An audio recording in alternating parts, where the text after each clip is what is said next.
Hello, and welcome to the Rising Coaches Podcast. I'm your host, Brian Bender, and today's episode is brought to you in part by Boost Analytics. Boost is a one-of-a-kind technology company that provides NBA caliber analytics and video analysis to a select number of men's and women's Division I basketball programs.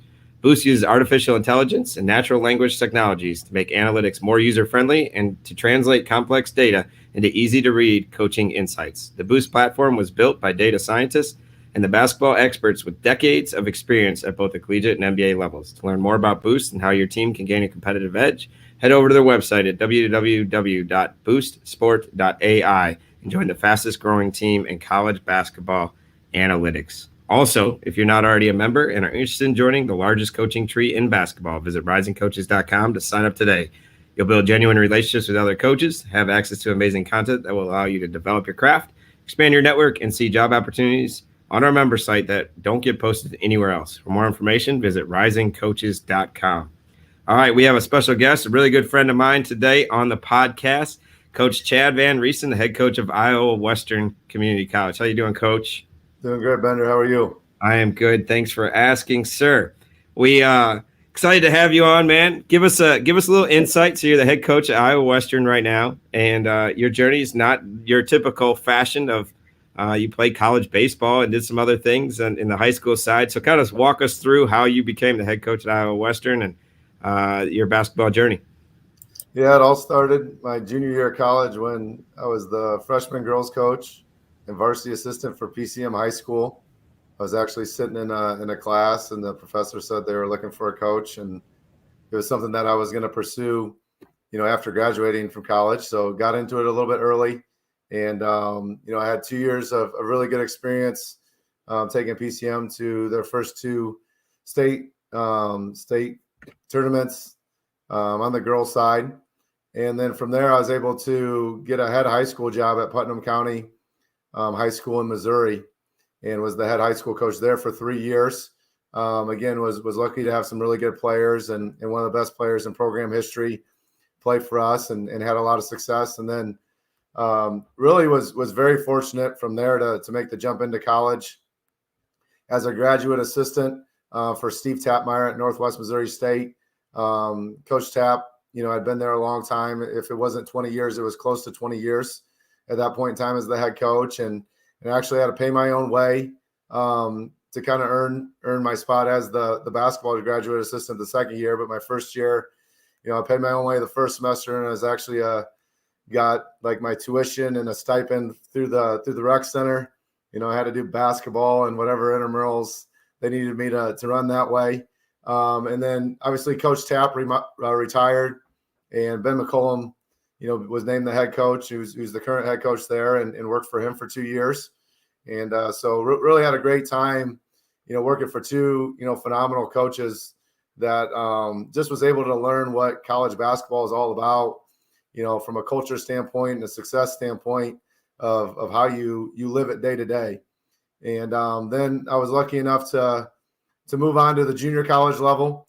I wanted to pursue, coaching a little bit higher level player.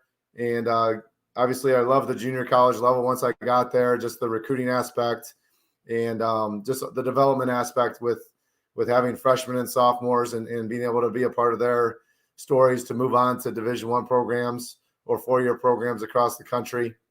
So I spent 5 years at Missouri State West Plains, obviously working with you and working for the head coach, Yancey Walker.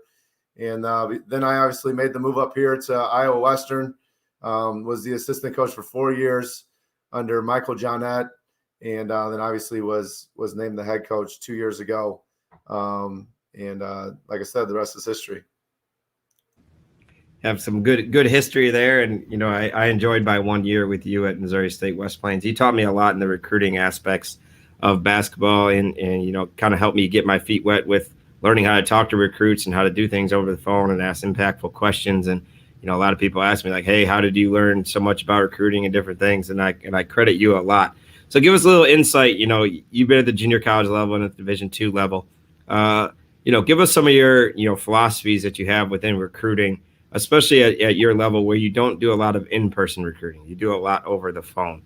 Talk to us a little bit about some of your impactful questions that you ask and how you do your homework and research and analyze, what player can do what based off a lot of highlight films?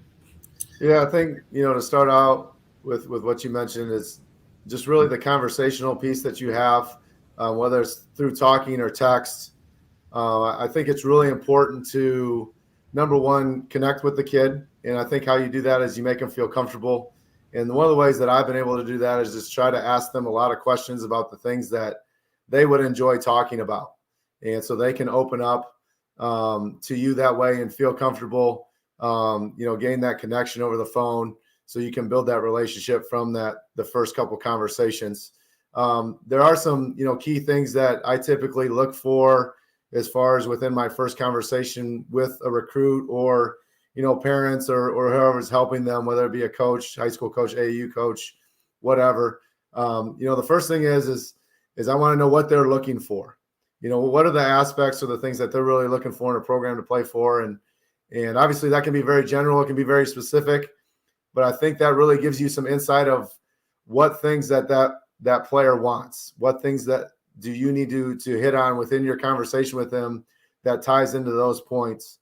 The next thing I want to know is like, who's helping them make the decision. I think as you recruit quite a while in college, you figure out, sure, everyone will say the kid has a decision and is going to make the decision. But a lot of times there's some influence from, again, parents, coaches, mentors.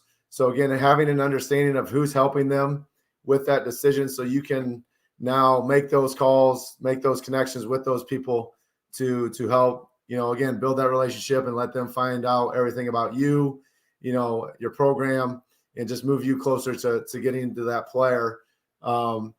And then finally, I always thought it's important to know who you're going against, who you're recruiting against. So I always wanted to know, like, what other schools were talking to them. I know some people get kind of scared off if they don't hear that they're being recruited by anybody. I was never that way. I always wanted to feel like it's my job to judge and evaluate and based off of what they could do and what I saw, whether they fit within our program or not. But again, I just also didn't want to waste my time. I've worked for programs at different levels, and sometimes if you hear 4 or 5 different schools and you're like, I don't know, and again, like I work obviously with Iowa Western. We're a junior college that has been known as one of the top junior colleges in the country. So we were able to get a lot of guys, but again, you're not going to beat out some of the top tier junior colleges for every single kid. So you have to kind of be realistic about it a little bit too. So again, I just try to build the relationship, find out as much as I can. Within the asking questions, I really try to listen to answers and not just what they're saying, but again, how they're saying it. And I think there's a way of asking kind of open-ended questions and where you can get an idea and a mindset of a recruit, of a player. So hold on, Ben, I'm trying to think of a good example. I'll just do it on the fly. So an example would be, like, I'll ask a kid, usually in the first conversation, what's his favorite high school moment in his career? And based off of if he's going to say it's a 40-point game or if it's a game when he won a state title as a sophomore, is going to determine it from my standpoint whether he's more focused on scoring in himself or if he's more focused in on the winning aspects, if he has those two things built into his career. So again, his answer gives me some insight of what potentially his mindset could be as a recruit, as a player. So again, I try to ask those kind of open-ended questions to learn more about them. Obviously, recruits are going to be very excited to tell you about, their highlights or the things that stand out to them the most. But that's just one example of some of the things that I try to do to learn a little bit more about them. And again, why, again, at the Division I level or even Division II level, you're going to be able to get to see that player, meet with that player multiple times. In the junior college level, you're not going to have those same opportunities. You might get to meet with them on a visit or go to a home visit. You might have, a lot of conversations with them, but it's usually not as long of a period of a recruitment as it would be at the 4-year level. So again, I just think the more you can gain within an understanding of that player, where he's coming from, the program he's coming from, all those different things, I think make an impact on what you can find out on that player. As far as, just other I don't know. What else did you ask me? Yeah, on top of the question. So I'm going to touch on those quick, and then I'll kind of finish the second part of that question. But, one thing that you said, I asked those similar questions, and I've kind of added to it a little bit. One is, hey, when are you looking to make your decision? Because so much in timing matters, especially at my level when I'm trying to visit kids. Like if a kid says, I'm not going to decide till March, but he's asking to come on a visit in November, it's kind of a little bit complicated in the timing of all those types of things. And, like you said, some people are appalled by the question of, hey, who else is recruiting you? Like to see who else, are you good enough? Like who's, different things. And you have to spend your time wisely. But going off your question of what are you looking for in a school, you find out a lot about kids in terms of substance too. Like, do they actually know what they want? And, you find out more about, what type of character the kid is, how deep of a thinker he is. Can he answer these questions? Does he even know? And, those things are really important, especially when you're trying to build a culture and a program of, hey, building leaders or doing certain things a certain way. There's certain kids that may be able to run things better or, from an intelligence standpoint and impactful question standpoint, and then asking questions of who's helping them. Sometimes you figure out, oh, well, that person's handler isn't, the best person to deal with at times. Sure. So you kind of learn, what works, what doesn't, and things like that. So on top of those questions, from a recruiting aspect, you've really developed players, but you've also signed some really good ones. What are some other tricks or trades that you've kind of found yourself that you do or maybe different? And you talked about, hey, I may only see you once or twice. So how do you stand out when it comes to recruiting? The main thing that I try to do is really just try to pay attention and really just through building the relationship, try to, see what things I can do to make them know that they're going to be an impact, like how, make them feel like they are a priority for me to recruit. And again, I think there's lots of different ways you can do that, but kids can kind of sense when you're being real, when you're being fake. And, I'm always a big believer in being honest, probably too honest at times with guys, but I think there's a way to be honest and be positive. I think sometimes people think, well, honesty is can be a negative thing. Well, no, you're just, shedding light on how it will be. But again, for the most part, kids who want to be really good, who want to be great, they want to be pushed, so they want to know how, you're going to push and develop them and all the little things that go into it. But again, for me, it's just really finding the little ways that you can gain that edge. And again, I think the main point that I try to hit on is the things that they're looking for. I think a lot of people try to sell things that the kids aren't looking for, and that's just they're not going to accept that. And I do try throughout the process, try to check back with them and say, hey, I know this is important. This is important. Is there anything else, that, and then sometimes they'll mention something new, but a lot of times they'll go right back to the first 2 or 3 things that usually, I write down during my conversation with them. And those are the important aspects. So again, it's kind of like as a player, play to your strengths. So again, I'm going to play to those, 2, 3, 4 things that they mentioned and, explain to them how we fit with those top things that they're looking for. And that's probably been the ultimate way that I've had the most success with recruiting. Yeah. You mentioned like the word listening and so many of us as coaches, we want to talk. And instead of asking good questions and listening to what they actually say, we just word vomit all over our recruits, Sure. Especially early on in conversations. And I think I do the same thing. So at the end of a visit, I circle back to our first conversation and I'll say it. You said, hey, so-and-so and so-and-so are your most important people in making your decision. Well, guess what? They're sitting right here on this couch with you. We talk about, the aspects of, hey, you value the education playing as a freshman and you want to transition from a 4-man to a 3-man. Well, this is how we're going to do those 3 things. This is how we're going to use you as a freshman. Here are the 3 people leaving at your position. All those types of things to hit home on the stuff that they value. And I think that's really important instead of just forcing it upon guys like you said. Yeah, absolutely. I think, something else to add is, it's kind of cliche, but you got to be real. You got to be yourself. I mean, if you're trying to be somebody else, they can see through that. They can hear through that. One other thing that I think with recruiting, like you said, you develop kind of things to ask in your way and your approach. One other thing I'll share with you that I try to ask kids towards the tail end of the first conversation is what stood out to you the most about what I said. And again, that's a little bit of a question that I'm tricking the kids because I'm trying to see what they were listening to or what stood out. Were they listening at all? Some kids they won't have anything to say. Well, then they obviously weren't very, interested or engaged. So they're telling me, the answers to all the questions that I already, need to know. So again, that's something that I've started to do here the past couple of years. First question, hey, what stood out to you the most about Iowa Western, about what I talked to you about tonight? And again, a lot of times they'll say, well, what you talked about with development or what you talked about with the facilities. But there again, you're also able to hear like what's intriguing them.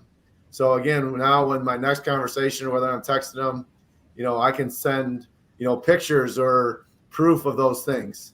And that's the other thing I think, I always try to back it up with pictures or graphics, so it's just not words. I think, a picture can say, 1,000 words, and obviously having guys move on to the next level, developing guys, showing them pictures of those guys, highlight videos of those guys can all help within that process as well. Yeah, those impressive graphics that you make, and then you go ahead and send them on. Hey, what impressed you by the graphics? What do you think of those? And you're good. You're like, oh man, we got some work to do with this kid. But that's a common thing. Is just finding the words that they use and what they find impactful, and it helps us become better recruiters too, because maybe we could either do a better job of explaining what it is that we think is important to hit on those different things. So when we worked together at Missouri State West Plains, it was 2012, 13, I believe, or 13, 14 maybe. And, when I would come over to your house, you had notebooks and notebooks of loose leaf paper, and it would be like stacks, like all the way up to the ceiling of plays and different things. You've been a really diligent student of the game. And then you mentioned Ben McCallum, who obviously is one of the most successful coaches at any level, especially over the last 3 or 4 years, where he's won 3 national titles at the Division II level. What type of stuff have you learned from him and are continuing to learn from him when you do have conversation? I know you're going to practice this summer that you can share that he does different or that you've implemented within your program. Well, the number one thing as far as X's and O's that I've learned from him are just the details involved with ball screens. And, he was very on point with everything that he wanted to teach. And obviously I was able to learn all those little details that a lot of the things he's still teaching today. So that has been a huge impact. The one thing I will say is with Coach Mack, he's a great developer, just of people in general. He naturally finds ways to challenge you. He naturally puts you in positions, regardless of where you are in the staff or on the team, to get you to develop and do more. And really, I've never, worked for a coach that naturally did it like that.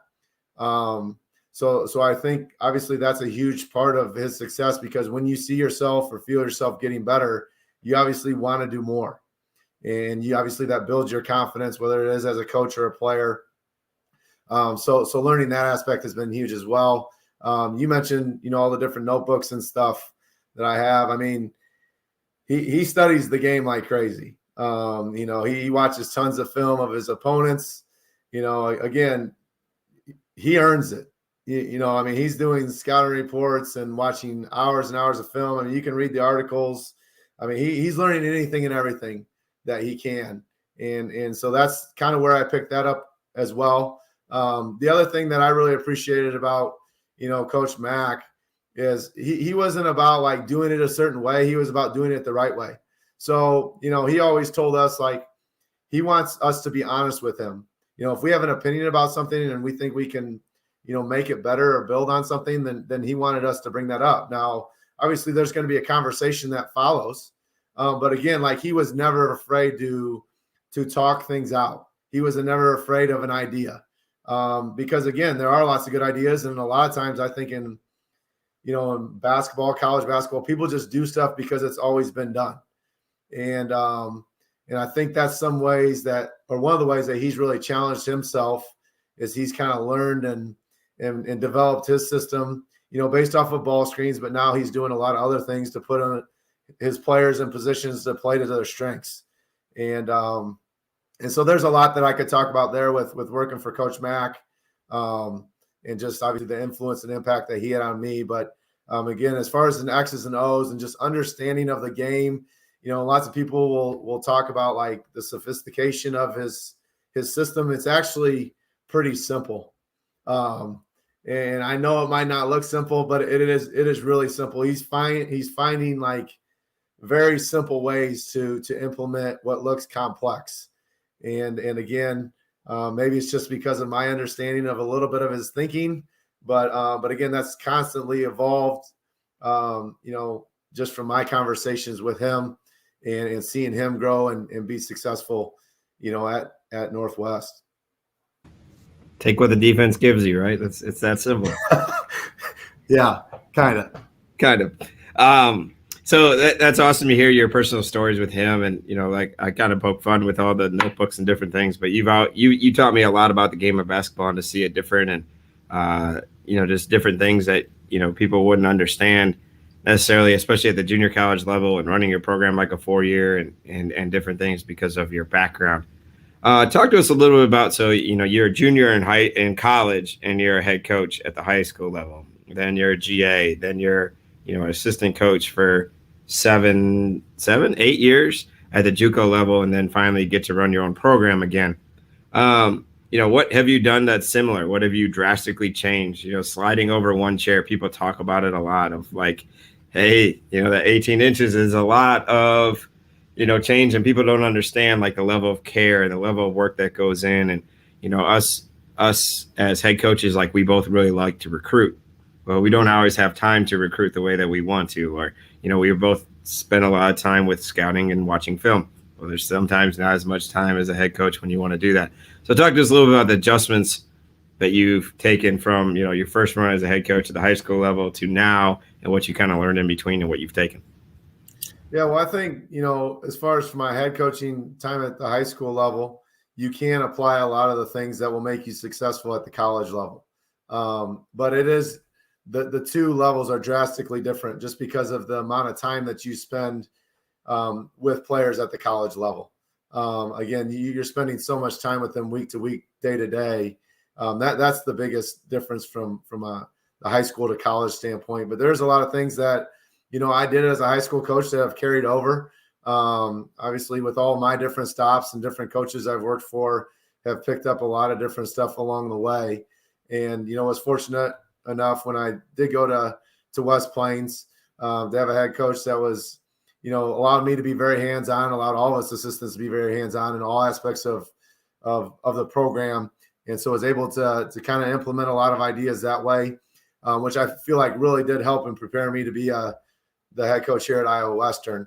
With that being said, learned way more than I thought I would last year as the first year head coach. I mean, like you said, I was an assistant for 9 years at the junior college level. I mean, I'm sure there's guys who've been assistants for a longer period of time than that. But again, you would think you'd have most of it figured out by then. And it is drastically different. Just as far as the decision-making, as far as recruiting and knowing who you're bringing into the program, deciding on, like you're talking about, building relationships. I think it becomes a little bit more natural as an assistant because you're around, your players a little bit more on a day-to-day basis.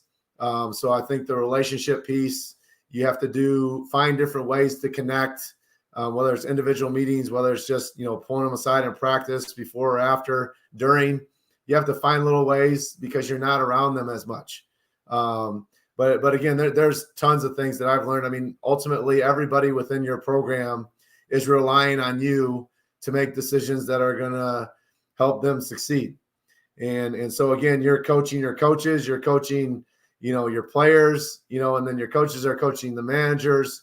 And so there's all these different things. And so obviously there's a lot to juggle. And you think you understand it as an assistant, and you usually do have an understanding, but until you're into it, you don't know how it actually is and feels. So obviously the first year you learn a ton, as I learned a ton and made a lot of adjustments after my first year. And I feel like have really helped me. The one thing I will say that is a big Northwest thing that I've, carried throughout my coaching career is just be accountable. Always be looking for ways to make yourself better. And that's, something that, I feel like if you are willing to do those things, you are going to get better as a coach. You're going to help make your program better. I think a lot of times we want to blame players for not being good enough. Again, there's lots of times when, we were in Mac's office at Northwest, and where so-and-so is not doing this and so-and-so is not doing that. Yeah, it's our job to make them better. I mean, that was the mentality. So find ways to make them better. Film, workouts, whatever we need to do, extra time before, after practice. It's our job and our responsibility, to make them better, not get frustrated with them. Again, they're not there yet.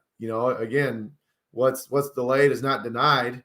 So again, to constantly stay on that approach, I think you can use that as a coach as well. Constantly look at yourself. Are you, handling substitutions well? Are you handling game situations well? Timeouts, all these different things. There's all kinds of dynamics that go into, winning, success day to day in practice and in games. Are you doing those all the time? Or are you just picking and choosing of when you're feeling at your best? Because again, as a head coach, you really don't have the opportunity to have bad days, even though we have them, and when you do have them, you gotta rebound quick and get back on your feet and get ready to go. Because again, everybody's relying on your decisions, your approach, your outlook every day.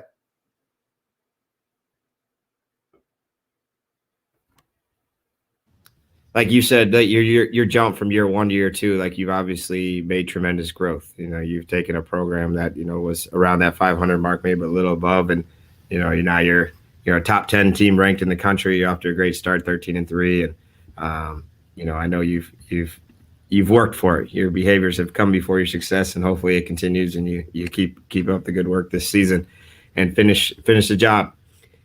You whenever you give me a call, you're still in my favorites. You're like one of 11 people in there. Congratulations. But so when your name pops up in my phone, I know I'm going to be forced to think. Sometimes we talk and we talk for 10 minutes or whatever, and ask a couple questions here and there, small talk. But then there's always a basketball question or two. They're like, how would you guard this if they're doing this? Or what do you say when they're doing this? Or no specific examples. I struggle with that at times too, but you always have basketball questions. And when you're studying the game and different things, a lot of coaches are kind of like timid of asking other coaches questions about, different things and such. So talk about where that comes from, and, who do you bounce a lot of ideas off of, and where do you come up with these different questions and how to guard or different things that you kind of overthink at times, but at the same time, you ask good questions. So you always make me think. Yeah, I don't know. I just have always been kind of a person who's really wanted to study the game and learn as much as I can about it. And it's just always interesting to me to hear different approaches. I just think that knowledge is power. And if you have a way of defending something, if you have a way of countering a defense, and all of a sudden that clicks, then your players are going to be more confident in you. That's going to give your team more confidence. So that's just always something that I've been drawn to as a coach, is to learn, to be hungry to learn as much as I can. And, obviously with the people that I'm closest with, I typically ask those questions a lot more. There is a lot of different ways to be successful, offensively, defensively. And so again, there's no right or wrong way of doing anything. It's just a matter of if it fits with your team and can allow you to play to your strengths. So I'm trying to learn and then trying to get ideas. And sometimes you can implement something. Sometimes there's no use for it. And that's fine. But again, I just think the more you can think and process, the better coach you become. Because again, you're going to be put in situations like you're talking about. You might have to guard a certain player one way when he's coming off all these different screens. How are you going to guard that? Or are you going to guard ball screens a certain way? Well, again, as you know, when you're going into a game plan situation, how are you going to make those decisions? And is it really what's best for the team to completely switch your ball screen defense, going into that game? Or is it better to just make a little adjustment on one guy, or do something a little bit different on a couple guys? So I think, and then to build off of that, you learn how you would implement something. Like, how do you teach it? If you're going to do something new, you really need to know the details, because at the end of the day, you can have an idea, but people who have had success with it, they know the reasons that make it successful, and they know the reasons of how to beat it.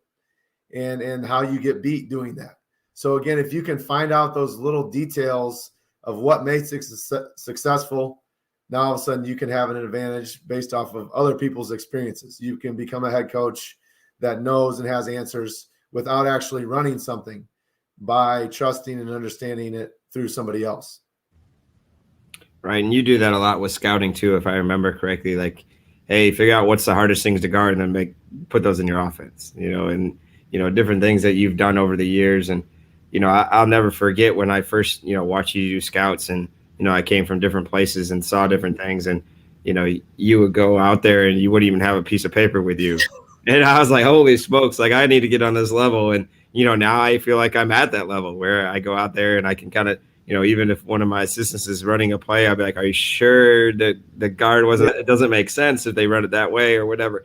But no, I learned a lot from you, and I'm really appreciative of that, especially in the basketball perspective. So give us maybe one example on both sides of the ball of something that you guys may do that others may think is weird or different or uncommon, that you've done, or trial and error that you've stuck with. And don't want to give away all your secrets, because we don't want to blow that 13-3 record. But tell us one thing maybe on the offensive side or defensive side that you've kind of implemented or tried that you're like, this really works or really messed people up. Yeah, well, I think from the standpoint of trapping the post defensively, it's something that we implemented this year for the first time, and I've done it in the past with my time at Northwest with Coach Tapmeyer. But again, I think what it has kind of made me realize more is it's a change up. Like, lots of people don't do it, and I know there's lots of people who say, well, the game isn't being won in the post, but for us, it's creating a lot of turnovers. Like, those guys, they see it coming, they're throwing the ball away, and it's just like a built-in trap that surprises them. And again, obviously we have a timing aspect of when we're going and who we're trapping. So there's details built into it, and we're not trapping everybody. But again, I'm very surprised of how many turnovers we've been able to create from just trapping the post on post-ups. And again, we do play a little bit smaller right now with our team. So that was a strength for us to try to put pressure on teams to negate them just going one-on-one in the post, on us. When we're playing a bigger guy, sometimes, if we just let them go to work, then that's going to give them an advantage. But again, that would be one thing defensively. From an offensive standpoint, there's something that I'm kind of had an idea about and tried a little bit. We're popping, I would say, more or less non-shooters within ball screens at times, and not all the time. There's some rules built into it, and I know people are like, well, why would you pop a non-shooter? Well, again, I think it creates extra space. I think it creates, when you have guys underneath the basket, I think it becomes very easy to help on drives. It creates clutter underneath the rim that can take away cuts and other things that can be open. So that's something that we've done in certain situations within our offense, and have certain rules of when we come off, we're going to pop, and then we usually have a built-in action that now keeps us in a 5-out. So while you're in that 5-out, I know we don't have a shooter out there, but you still got to guard a single away, a double away after that guy, gets the pop and swings it. And now the baseline's more open. So now we've distorted their help because their big isn't underneath the rim like they usually are on 80% of their help possessions. So again, just by bringing them out and popping them, you're removing them from their kind of the big safe zone just to help and put their body around the rim and protect the rim. And so there's different actions that we're doing off of that a little bit. And again, the cutting that we've done off of it has been huge because we get a lot of just simple cuts, and then the cuts open up other things as well. But that's something that we've kind of tried and implemented this year for the first time. I haven't really seen anybody else do it with non-shooters like that. Usually you're picking and popping a guy who is playing to his strengths, who can, hit a perimeter shot. But for us, it's like, if you want to play big and back on the ball screen, that's fine, because that just gives my guards more ability to get downhill and attack. You're big if they're back, and if we can force them to go over the ball screen. But then also, like I said, if you're not going to close out, that's fine. When we pass and chase or pass and hand off, you're still back to give our guy an ability to turn the corner again or to get a cut off the weak side while that ball handler is going to the middle of the floor. So there's some different things that we've kind of experimented with that I like, that have given our team some advantages with, like I said, cutting and creating more space without having like true 4s and 5s that can just always stretch the floor. Yeah, you talked about giving the ball space. That's like Ben McCallum. His biggest thing is how can I give the ball space, more room. And we talked earlier in the year about cutting as being kind of a unique way of, creates more space than even screening or anything else that you could possibly do. And you talked a little bit about trapping the post and just kind of having that trump card or something a little bit different. And one thing that I was talking to Coach Spiker over at Drexel the other night on the phone, and we were talking, he's like, I'm primarily a man-to-man coach. And I was like, yeah, me too. Like, I think on Synergy, I'm at like 7 possessions of zone all year. Now, we have a couple random presses that we throw, but he's like, it's really important that you just do it to offset rhythm. Like, yeah, a lot of people focus on the last couple possessions of a game where, it's a 1-possession game. Well, maybe you stole that possession earlier. And so kind of going into what you were talking about with trapping the post, well, maybe you're not trying to not let the guy score, but creating havoc, creating a turnover, making them think, especially at our level at the JUCO ranks, where the more we can make other kids think, the better off you are to, do what you do best. Usually that's, playing faster, athletes and making ways to get easier baskets, and we did something a little different this year where we were trying to stop, basically stop right-hand drives. So many kids are so dominant with their right hand, and so we shade just a little bit to that right hand, and it's really helped because they think they got the left open and we're still in that gap, and it's not as good going left. It's just part of the basketball game at certain points. So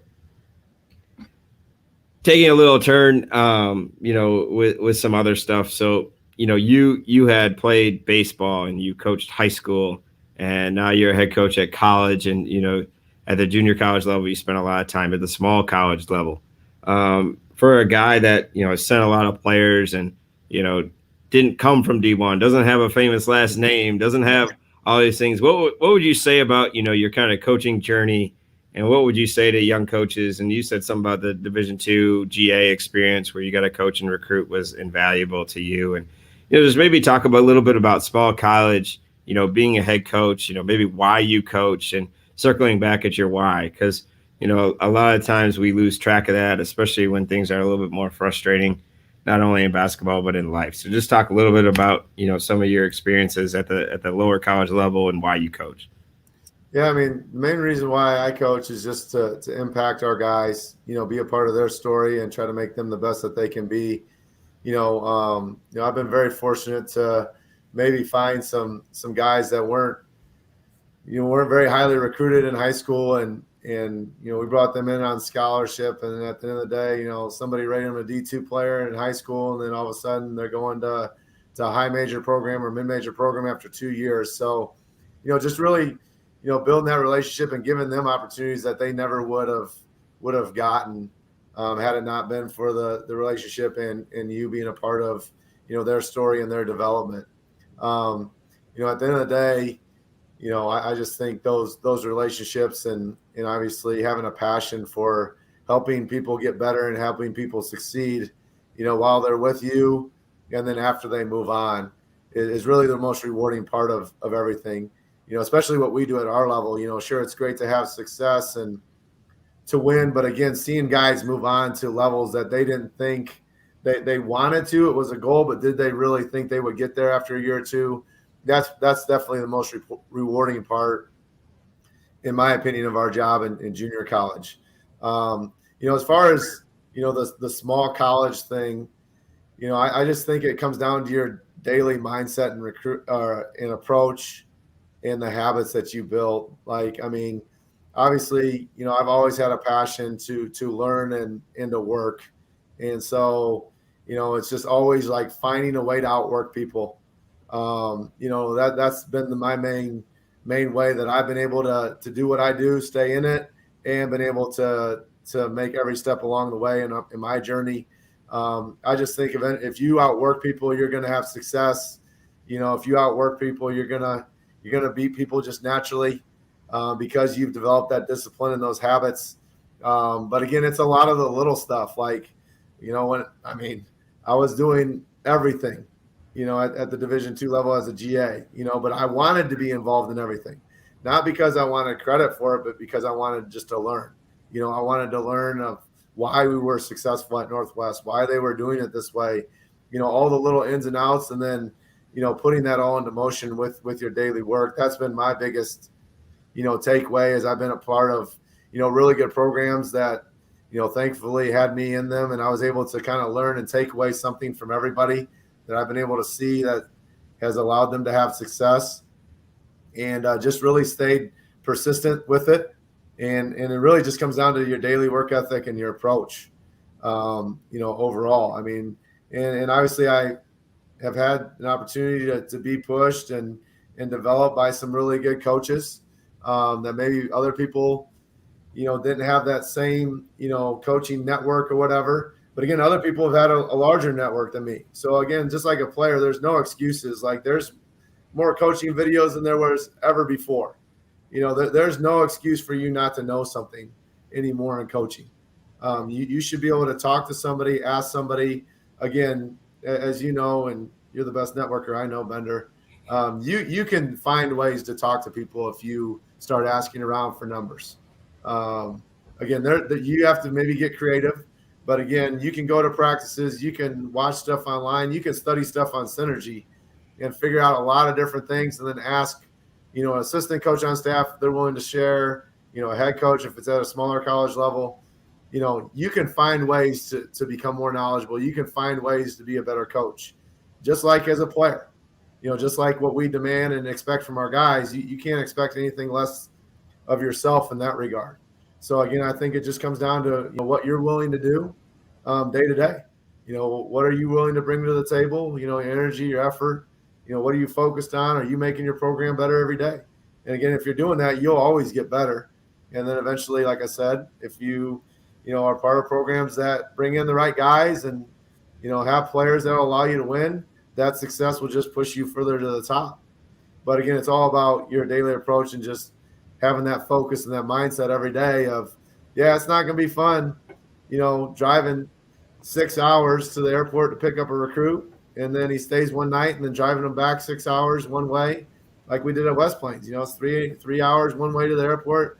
And then you get there and there's a delay, and then you sit in St. Louis for 3 hours. So yeah, I mean, it's 2:00 and you got to get up, and then the next night, you're not going to be back till 2:00 in the morning again, and then guess what? You gotta get back to work. Like, the weekend's over, But again, like, for me, for my mindset, it's like, well, we got to get up and get better. It's Monday.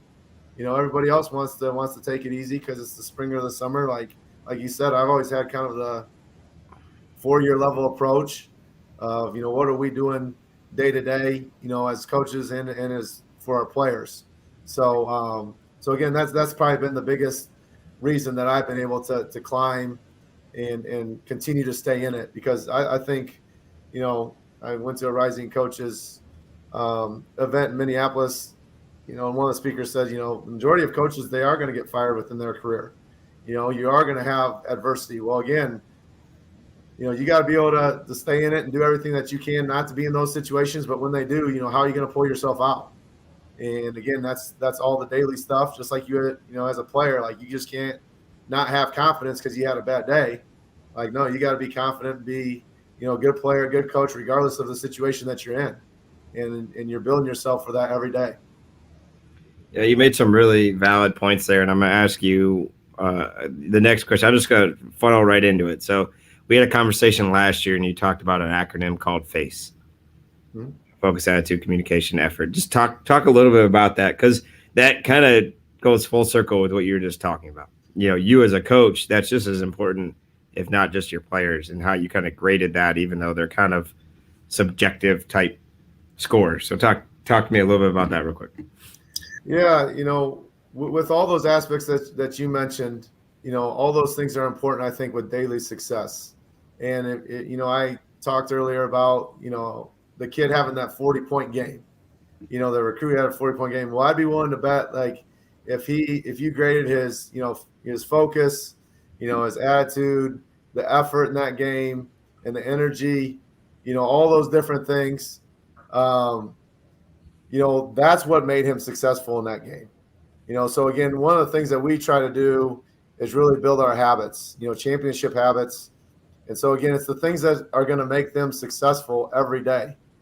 So we grade them early on in the preseason and in the year on those aspects, on those things that we feel like that are going to be the foundation for what will make them be, good or great as a player. And then also that will help us as a team. And then there's two other kind of byproducts from that. Number one, there's the consistency factor. Sure, anybody can show up and get good scores a couple times a week, but can you do that consistently? So can you go out on the tough days when you don't feel like it and still get really good scores and focus, and communication and, and effort? Can you get those scores that you're looking for? Or on your bad days, do you dip and your scores go way down? Well, that's not consistency. That's going to be the same thing like a player scoring 20 in one game and then going and scoring 3 the next game. And that's what makes us as coaches scratch our head. You're like, how can there be that big of a gap? So that's one thing that we really talk to our players about from a consistency standpoint is, closing that gap. There shouldn't be a huge gap day to day, regardless of how you feel. Again, college athletes, you're practicing, playing, working out so much, you're not going to be at your best every day. You're not going to feel your best every day. But do you have then the next thing, the competitive edge and desire to actually get you to those levels on a consistent basis? And there's the competitiveness. And so I think as a college coach, I hear a lot of guys that I know and other coaches say like, yeah, I like our team, but we got a bunch of guys who just play. They don't compete. Well, again, we all want guys who compete. They're playing to win. They're just not playing. And so I think there's a difference between just getting through a practice and actually playing for something. And that's, kind of been my approach is getting guys to focus more into, those aspects that make them really good. And then the other things will happen. They'll shoot the ball really well because they are focused, one thing we talk about a lot is, when guys are running, when we're running in sprints and stuff, all of a sudden the gym gets quiet. Why? Because everyone's thinking about themselves. They're thinking about how tired they are. Well, how is that helping you run the next sprint? If you're thinking about how tired you are, how is that helping you make the next sprint? You're not doing yourself any good. That's not positive talk. Help your teammate out. Now, if you start talking to your teammate, you forget about being tired because you're trying to help somebody else out. So there's little things that, mentally we're trying to do to separate. But again, can you condition yourself to do that when you feel like you're about to run to the can and puke? Yeah, that's the moment of truth. But again, can you do those things all the time? And so those are the things that we try to focus in on, like you mentioned with the little acronym, with the focus attitude. I don't know, better you messed me up. Thanks for the effort, baby. You're right there. No, what I love about it. So like on our wall in our locker room, we have a focus, attitude, and effort wall, and it has pictures of what it looks like. And our job as leaders isn't to tell you what to do and do it. That's like the false, the false perception of what coaching really is. Oh, you do this and that, and it'll work. Yeah. You do it because I'm the coach or I'm the parent. Like that stuff doesn't work. It's 2022. Like that doesn't work. You just show them what it looks like. We have to model the way. And by making your core values, whatever they are. So, in your case, like you talk about the controllables, the controllable behaviors you control no matter how you feel, because what happens next can't be based on how you feel. Your focus. You control your attitude. You control your communication. And we use the term championship talk, not necessarily positive talk. And there's reasons behind it because like positive, like there's times for not negative talk, but talk that technically isn't positive. It's championship caliber type talk.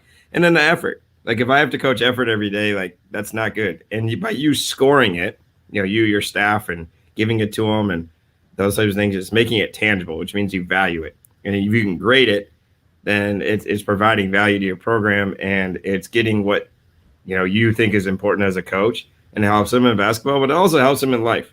Because if we go through our day, like a lot of people talk about like, oh yeah, one bad moment ruins my whole day. Well, like we all know these people that, oh, we had a bad day. They had so-and-so in the cafeteria. Like, what are you talking about? Like, you got to be able to get to the next play, the next most important thing.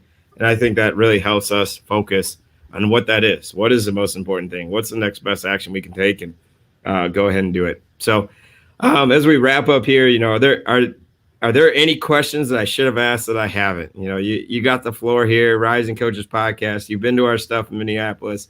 You claim that I'm a good networker, but Rising Coaches is a big part of what who I am, and I'm really appreciative of having this platform. But is there anything that you want to talk about, or any questions I should have asked that I haven't? No, obviously you know me too well, and did a great job. I mean, the one thing I would say is I've always enjoyed going to any of the Rising Coaches events. If you can get there, go. Number one, it's great to hear the content. The people that they have speaking are going to be very on point. You're going to learn a lot from them. I still have, the notes, from Minneapolis, which I heard great speakers. I don't know them off the top of my head because it was a couple of years ago, but again, that was just phenomenal content that I heard. And then obviously you're going to get to meet and network people, which I think is really big in this business. Is having a network of people that you know and you trust, and again, just being able to find different ways to get information, find different ways to build relationships with others where you can ask them questions. Maybe they can help you out, within a recruiting standpoint. Maybe there's a kid in their area that you can't go see, or if you go see, it's going to be 12 hours, 12-hour drive for a JUCO recruiting trip. That's fairly normal. Maybe you can call them up and you can get some answers on some things and be like, yeah, I don't know that that's worth, a 24-hour round trip. So again, there's lots of benefits, I think, to all those different things. But again, I think that also kind of takes me back to the thing that I've always enjoyed about coaching, and that's just learning.